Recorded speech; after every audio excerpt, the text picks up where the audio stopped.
The environment is full of festivity due to Rakhi. Rakhi Bandhan is not just a traditional festival, it's a symbol of faith and a deep emotional bond.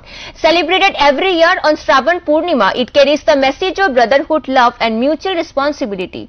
Just as a sister ties a Rakhi on her brother's wrist for his protection, this festival also upholds the tradition of tying Rakhis for the well-being of all.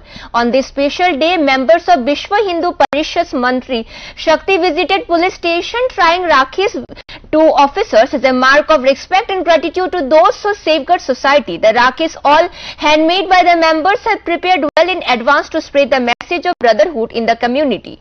With these colorful threads of Rakhi, the festival prays for harmony, unity and peace in society.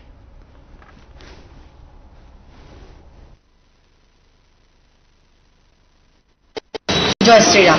আমরা বিশ্ব হিন্দু পরিষদের মাতৃশক্তির তরফ থেকে রক্ষাবন্ধন কার্যক্রম উদযাপন করছি।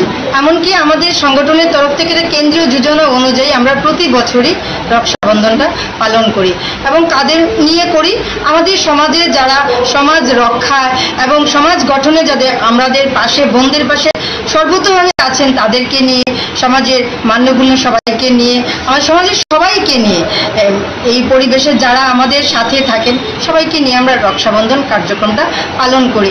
কারণ দেখা গিয়েছিল যে সেই রবীন্দ্রনাথ ঠাকুর রক্ষাবন্ধন কার্যক্রম ঠিকই তৈরি করেছিলেন উনি, কারণ সেই বঙ্গভঙ্গের সময়, কিন্তু তখন তারপর থেকে সেই রেশমের ধাগা, সেই মাথায় চন্দনের দেওয়া ফুটা দেয়, এগুলির মাধ্যমে আমরা আমাদের যে ভ্রাতৃত্ববোধ আমাদের সবার মধ্যে যাতে এটা জাগ্রত থাকে